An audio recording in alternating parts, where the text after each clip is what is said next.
그가 나를 데리고 성전 문에 이르시니 성전의 앞면이 동쪽을 향하였는데 그 문지방 밑에서 물이 나와 동쪽으로 흐르다가 성전 오른쪽 제단 남쪽으로 흘러 내리더라. 그가 또 나를 데리고 북문으로 나가서 바깥길로 꺾여 동쪽을 향한 바깥문에 이르시기로 본즉 물이 그 오른쪽에서 스며 나오더라.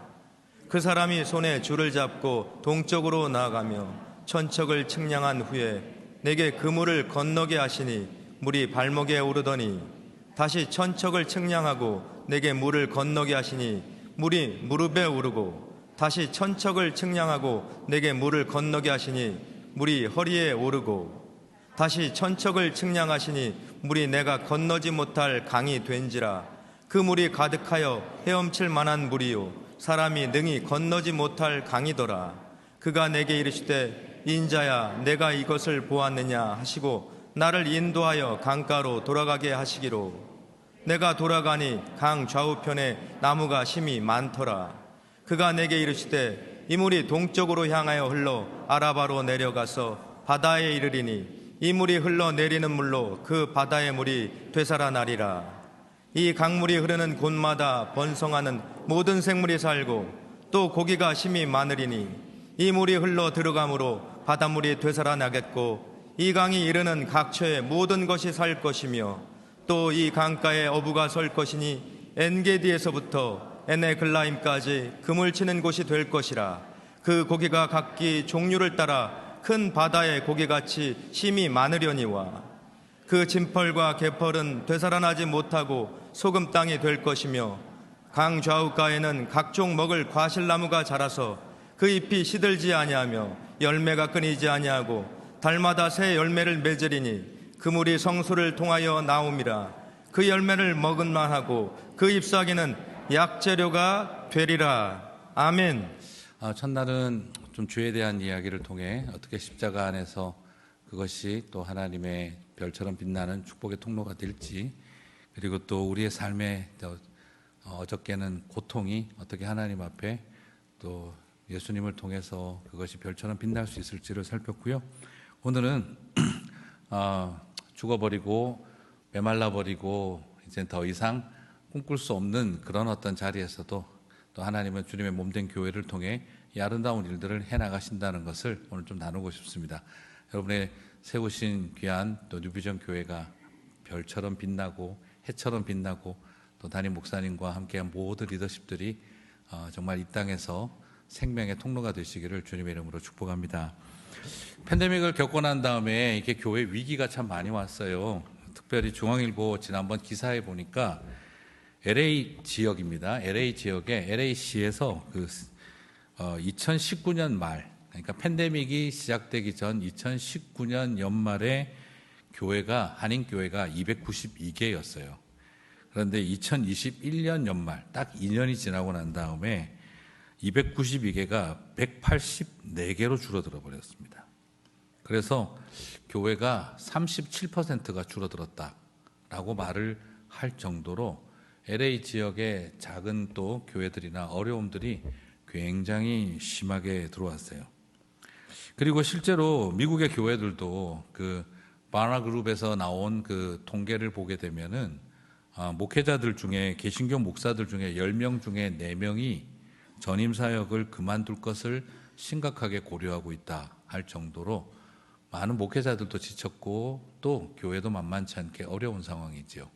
그래서 통계로는 정확하게 알 수 없지만 이렇게 LA 지역에서 요즘 계속 나오는 말이 뭐냐면 최근에 미국 목회자들이 한 10,000명 가까이가 그만을 뒀고 그래서 그 빈자리를 2세 목회자들을 적극적으로 스카웃을 해가서 그 자리를 채우고 있기 때문에 한인 교회들은 지금 1.5세 2세 사역자들을 교육부에서 세운다는 게 거의 불가능에 가까울 정도입니다. 그래서 거의 대부분의 교회들이 유스 패스터를 구하는데 6개월 기다렸다, 1년 기다렸다가 지금 거의 기본인 것처럼 되어 있고요. 그래서 특별한 관심과 조치를 취하지 않고서는 지금 이제 다음 세대 교회를 이끌어갈 만한 영적 지도자를 우리가 교회에서 거의 기대할 수 없을 정도로 지금 굉장한 위기가 닥쳤습니다. 문제는 교회도 어렵지만 교회에 대한 사람들의 호감도는 더욱 바닥을 쳤고요. 그리고 팬데믹을 거치면서 한국 교회는 지금 물어보니까 교회에 대한 신뢰도가 어느 정도냐 그러면 네, 국회의원의 신뢰도랑 거의 비슷하다고 이야기가 나올 정도니 충격적입니다. 더더구나 이건 이제 오래된 2017년 통계지만 한국 장로교회 통합 측에서도 교육을 꽤 잘 시킨다고 하는 교단인데도 2017년 분위기 좋을 때입니다. 아직 팬데믹 이전에 그때만 해도 영아부 없는 교회가 78.5%, 유아부는 77.4%가 없고 유치부 없는 교회가 51%, 그리고 중고등부 없는 교회가 47.5%에 달한다라는 2017년 통계면 지금 상황으로 볼 때는 더 암담하지 않을까 하는 상황이 되어졌죠. 인구 절벽과 그리고 또 출산율도 낮아지니까 이제 코스타 같은 경우에서도 제가 섬기다 보면은 유학생들이 많은 그런 어떤 그 도시에서는 아예 어느 정도냐 그러면 옛날에는 교회가 3개가 있었는데 유학생 사역을 지금 한 교회가 하기에도 힘들 정도로 유학생도 급감했고 굉장히 어려운 상황 가운데 있습니다. 그래서 한 교육학자는 2030년이 되면 한국의 경우 2030년이 되면은 주일학교의 거의 90% 가까이가 없는 상황이 될 것이다. 그래서 옛날엔 당연히 보던 여름 성경학교가 이제는 없는 교회가 당연해지는 분위기가 될 가능성이 높다라고 지금 이야기를 하고 있어요. 실제로 LA에서도 미국 교회 이렇게 같이 있어 보면 주일학교 못하는 미국 교회들이 굉장히 많이 있습니다. 여름 성경학교를 아예 할 수가 없어요. 이런 어떤 상황들이 지금 계속 되어져 가고 있을 때 참 희망을 논한다는 것은 참 쉽지가 않습니다. 하지만 저는 오늘 믿음으로 같이 나가고 싶어요. 우리의 상황이 아무리 쉽지 않는다 할지라도 하나님은 이런 상황에서 저와 여러분에게 하나님의 새로운 일들을 하게 하실 줄 믿습니다. 여러분, 형편과 상황이 좋아서 우리 눈에 보이는 가능성 때문에 우리가 뭔가를 기대하는 것이 아니라 하나님의 하시는 일은 항상 불가능한 자리에서 당신의 역사들을 이어가셨다는 것이죠. 여러분 기억 한번 해보시겠습니까? 예수님이 이 땅에 오실 때 때가 참에 오셨다 그랬죠. 그러면 때가 찼다, 어떤 때가 되었다라는 걸까요? 사람들이 마음이 열려서 예수님을 영접할 준비가 됐다? 사람들이 예수님을 찬양하고 그리고 교회를 나가고 신앙생활을 할 준비가 되었다? 그런 뜻일까요? 아니면 하나님의 아들 메시아를 십자가에 못 박아 죽일 만큼 마음이 다치고 완악했을 때라는 말일까요? 어느 때입니까? 후자입니다. 우리는 생각할 때 일반적으로 때가 되었다, 분위기 좋아졌다, 무르익었다 이런 것을 말하지만 주님은 때가 되었다, 무슨 뜻이죠?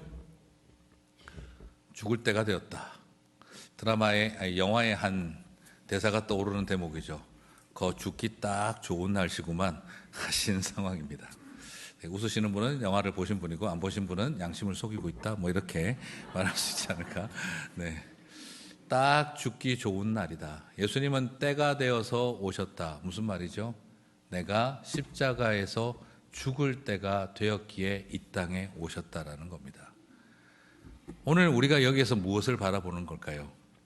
하나님, 지금 우리 교회들이나 여기 상황이 너무 좋지 않습니다. 이제는 서바이벌이 문제입니다 라고 생각하는 때에 주님은 저와 여러분에게 서바이벌 하기를 원하고 계신 게 아니라 리바이벌 하기를 원하고 계신다는 것이죠.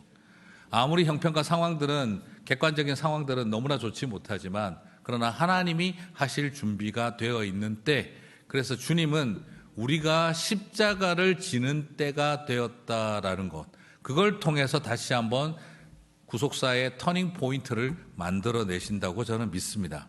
그래서 지금의 이 시대를 우리가 바라보면서 많은 성도들이 어떻게 하면 우리가 교회가 생존할 수 있을까를 생각하는 것이 아니라 오히려 우리는 어떻게 하면 서바이벌이 아니라 리바이벌을 꿈꿀 수가 있을까.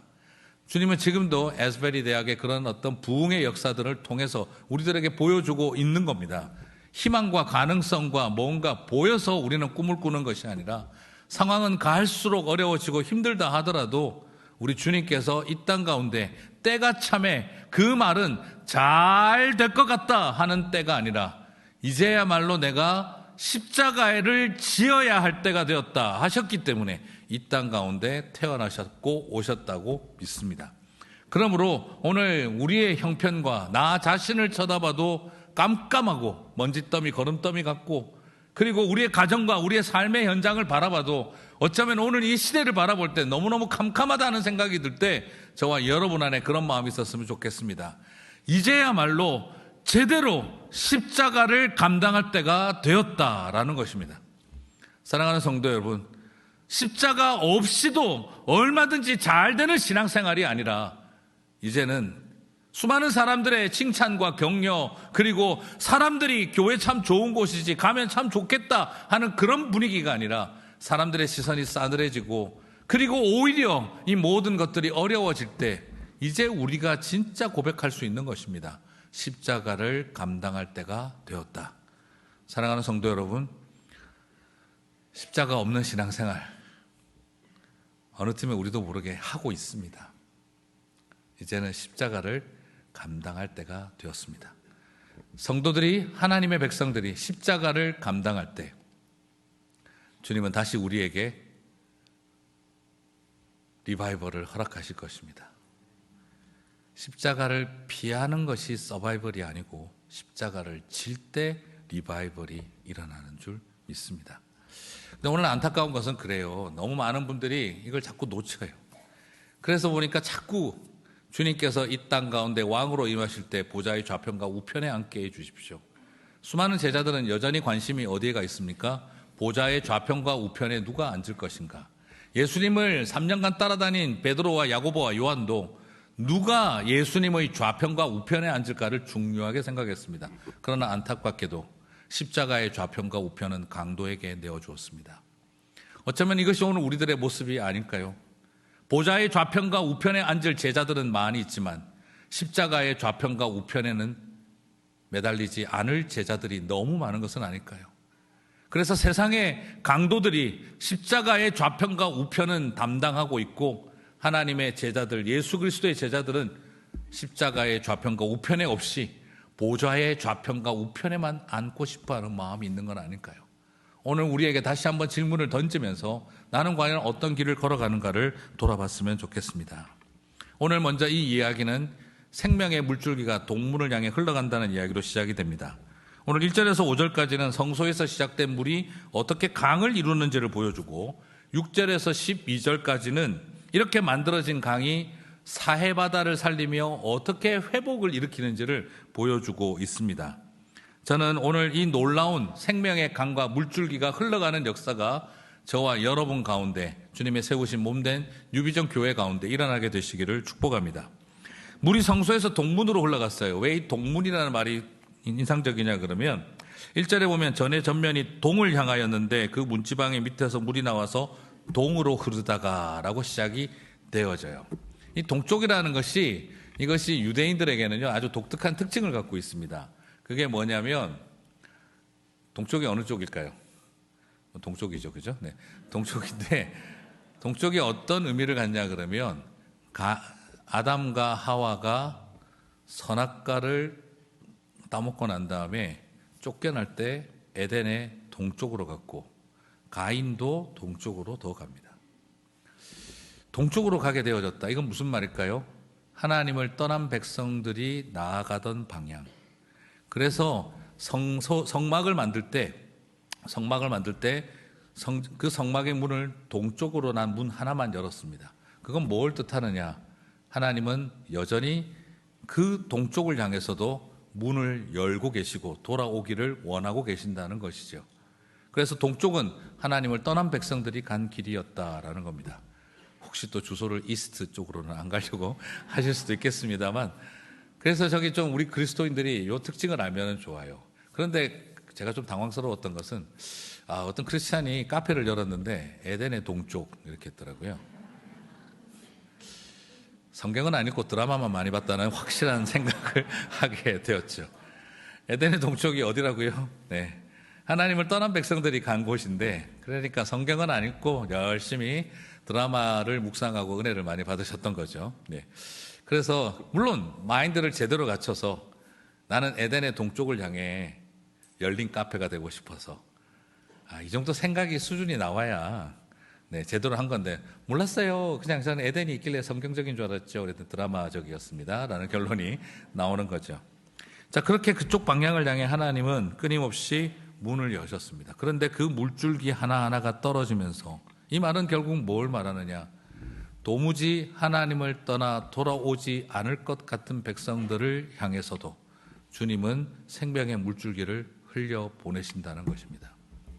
오늘 우리가 쳐다볼 때 사랑하는 자녀들, 배우자, 그리고 또한 사랑하는 사람들을, 친구들을 바라보면서 저 사람에게 과연 생명의 물줄기가 흘러갈 수 있을까? 생명의 물줄기가 흘러갈 수 있을까? 하는 절망이 생긴다 하더라도 주님은 말씀하시고 이루시는 줄 믿습니다. 하나님의 선에서 여전히 그들은 돌아오지 않는다 할지라도 그들을 향해 하나님의 물줄기는 끊임없이 흘러간다는 것이죠. 우리에게 중요한 것은 이 물줄기, 바로 하나님의 말씀이고 그리고 또한 우리의 눈물이고 기도의 눈물입니다. 중보의 눈물입니다. 그 눈물이 떨어지기 시작을 한다면 하나님은 그 땅을 향해 나는 물방울 떨어뜨렸는데, 우리에게서는 물방울 하나 떨어지는 일이 시작되어졌는데 하나님은 그 물방울을 통해 강을 이루어 흘려보내신다는 것이죠. 그러므로 사랑하는 성도 여러분, 다른 어떤 것이 필요한 것이 아니라 눈물을 쏟으며 하나님 앞에 나아갈 때 주님은 에덴의 동쪽을 향해서도 생명의 강을 흘려보내실 줄 믿습니다. 그러니까 자매님들도 자꾸 그렇게 생각하세요. 가끔씩 저도 이제 목사님들이 한 번씩 당황스러운 말을 하는데, 자매님들 안 믿는 남편을 전도하게 해서 옷 예쁘게 입고 가끔은 야게도 입고 뭐 반찬도 잘해주고 막 그렇게 하면서 교회 데리고 오라고. 여러분, 그런다고 그 인간이 변할까요? 네, 그건 꽃이라는 이야기지 다른 말이 아닙니다. 그냥 울어야 합니다. 눈물을 떨어뜨려야 하는 거죠. 사랑하는 자녀들을 향해 눈물을 떨어뜨려야죠. 최선을 다하여 아내의 도리와 남편의 도리를 다하며 살아야 하지만 더 중요한 것은 생명의 물줄기가 떨어지기 시작할 때 나는 눈물 한 방울 떨어뜨렸지만 하나님은 그것을 강으로 이루어 주신다는 것입니다. 내가 뭔가를 하는 것이 아니라 하나님의 약속의 말씀을 붙들고 말씀을 흘려보내고 기도의 눈물을 흘려보내는 자리에서 우리의 아이들이 살아나고 사랑하는 배우자가 살아나고 그리고 우리의 가정 안에 생명의 물줄기가, 나는 눈물을 떨어뜨렸는데 하나님은 강을 이루게 하신다. 그 아름다운 역사가 일어나게 하실 줄 믿습니다. 그 마음을 가지고 오늘 이제 다시 한번 하나님 앞에 정말 별보다 아름다운 맑은 눈물이 그리고 말씀의 물방울이 떨어지는 역사가 있게 되시기를 주님의 이름으로 축복합니다. 그런데 너무너무 사실은 미약해요. 솔직히 눈물 한 방울 그거 떨어지고 물 한 방울 떨어진다고 뭐가 될까? 지금 2절에 보시면은 물이 그 우편에서 스미어 나오더라라고 되어 있거든요. 이 스미어 나온다라는 이 표현이 바로 뭐냐면 히브리어 사전을 찾아보면은요, 원어적인 의미가 똑 물방울이 떨어지다 하는 의성어입니다. 그 우편에서 물방울이 똑똑 떨어지더라. 또 다르게 표현하면 물방울이 졸졸 흐르더라. 물이 졸졸 흐르더라. 아주 미약한 상태를 의미한다는 거죠. 여러분, 시작은 뭐하고 똑같은 수준입니까? 물방울 한두 개 떨어지는 것 같은 수준입니다. 그런데 하나님은 이 물방울이 떨어져서 아라바 광야를 지났는데 강이 되게 하시겠다는 거예요. 여러분, 이건 말이 되지 않습니다. 과학적으로는 말도 안 되는 이야기죠. 왜냐? 제가 그 아라바 광야에 가봤거든요. 아라바 광야가 성전에서 물이 만약에 흘러나온다면 아라바 광야를 지나서 엔게디 폭포로 넘어가지고 그래서 사해바다로 들어가는데, 그 아라바 광야가 얼마나 건조하고 더운지 몰라요. 제가 중간에 화장실을 간다고 내리다가 물병을 쏟아가지고 제 반바지에 물이 확 젖었거든요.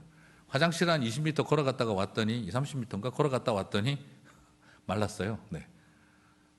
그럴 정도면 얼마나 건조하고 메마른 땅인지를 알 수 있습니다. 거기에 똑똑 떨어지는 물이 흘러 강을 이룬다.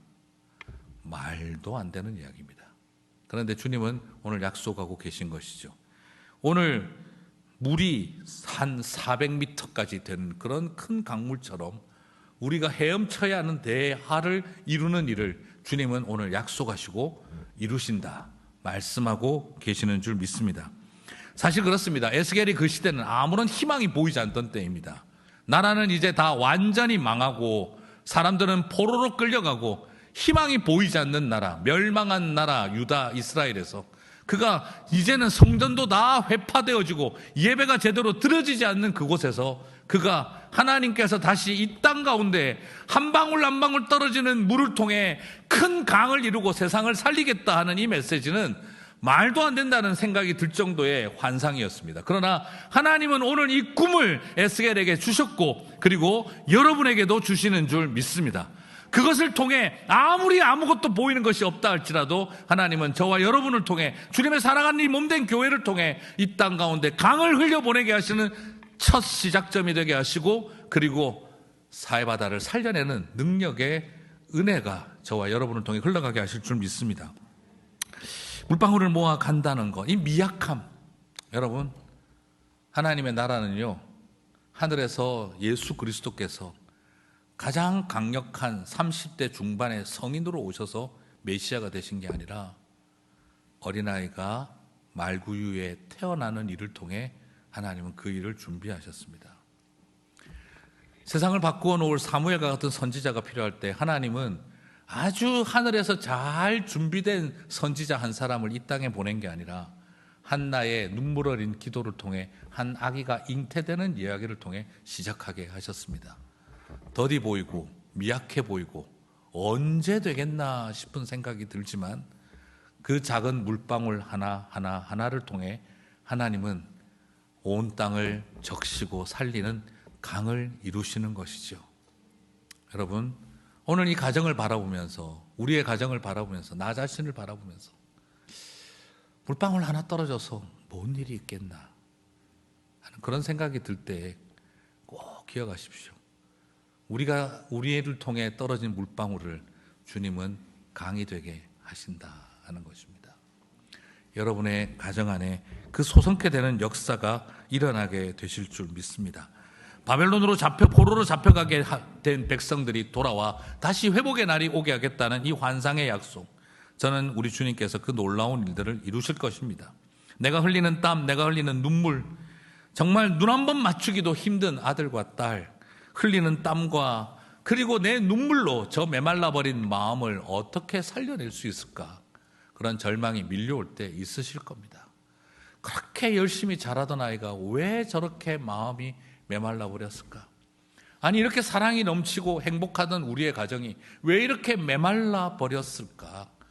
아니, 어떻게 내가 하나님 앞에 믿음 생활하고 공동체 생활할 때 그렇게 뜨거웠던 그 은혜는 다 사라지고 왜 이렇게 바짝 메말라 버렸을까 싶을 때, 여러분, 한 사람이 하나님의 약속의 말씀을 붙들고 한 방울 한 방울 눈물을 떨어뜨리는 그곳에서 주님은 강을 꿈꾸시는 것입니다.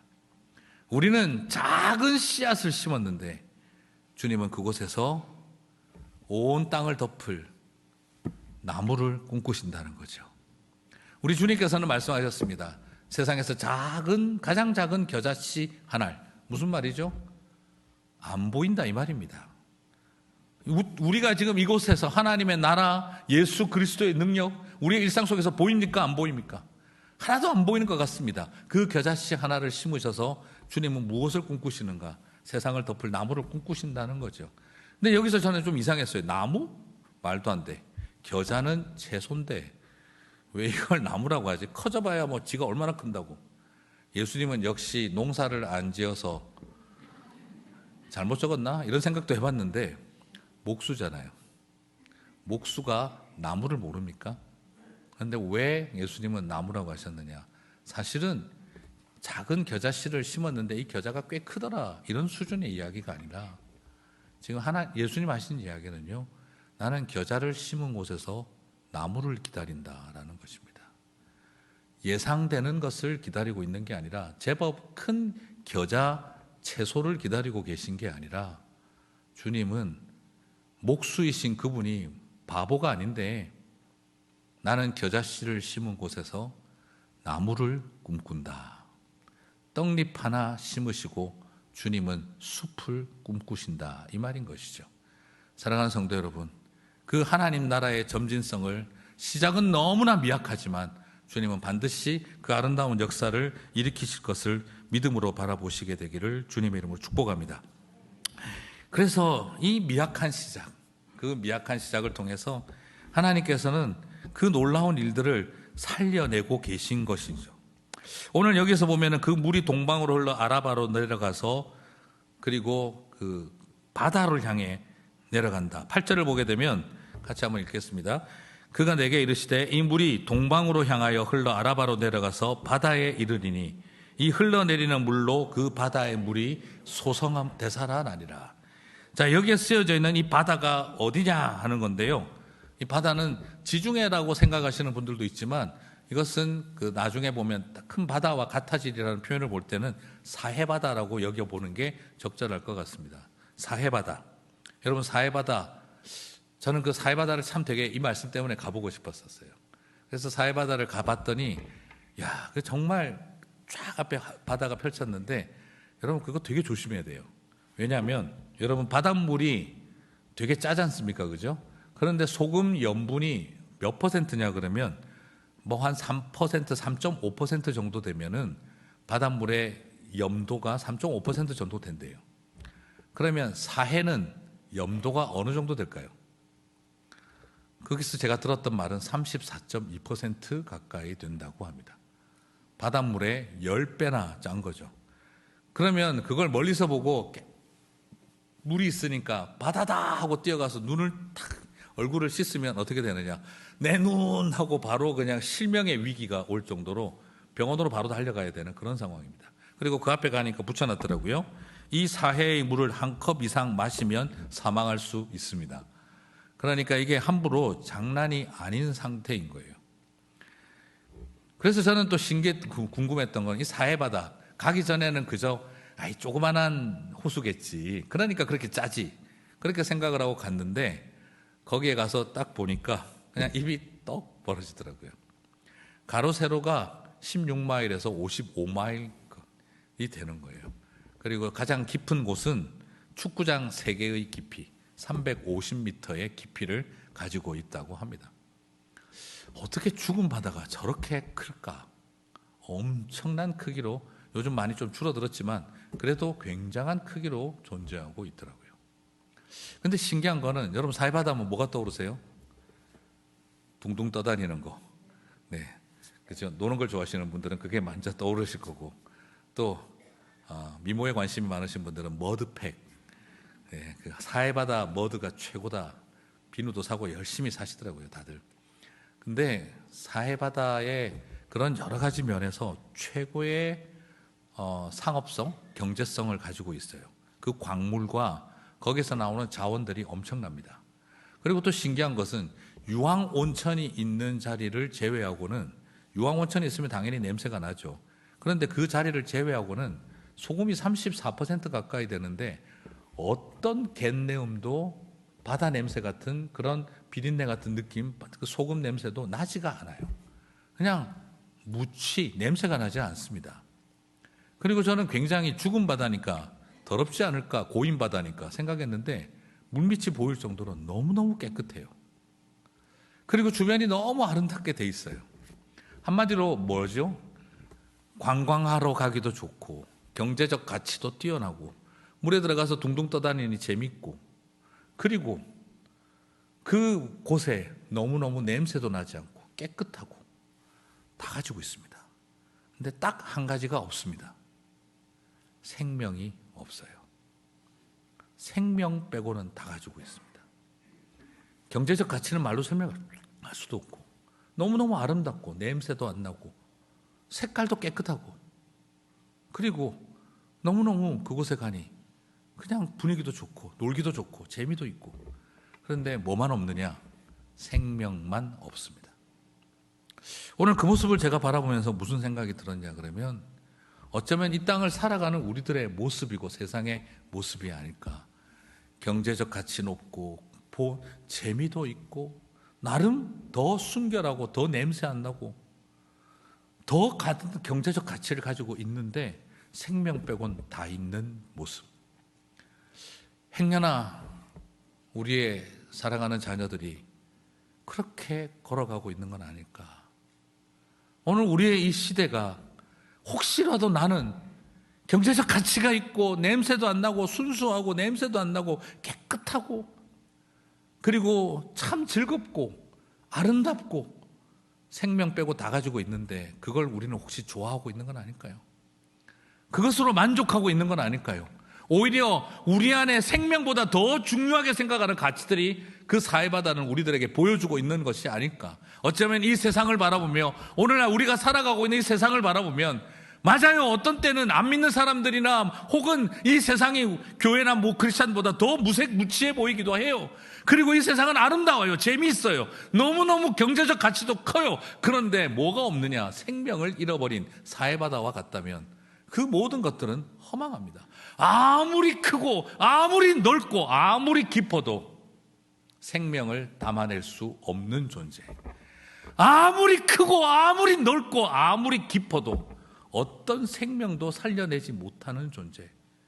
그것이 오늘 우리의 위대함, 우리의 거대함이 된다면 이것은 참으로 역설적인 일이라는 것이죠. 사랑하는 성도 여러분, 오늘 그곳에서 주님은 약속하고 계신 것입니다. 이 사해바다를 생명의 바다로 되살려 놓겠다. 이 말이 여호와 라파의 그 살리다, 치유하시는 하나님을 말합니다. 여러분 바라보면서 그런 생각 드실 것입니다. 절대 회복되지 못할 것이다. 그러나 주님은 옆에서 말씀하십니다. 나는 반드시 살린다. 사랑하는 성도 여러분, 나 자신을 봐도 하나님 내 상태는 사해바다입니다.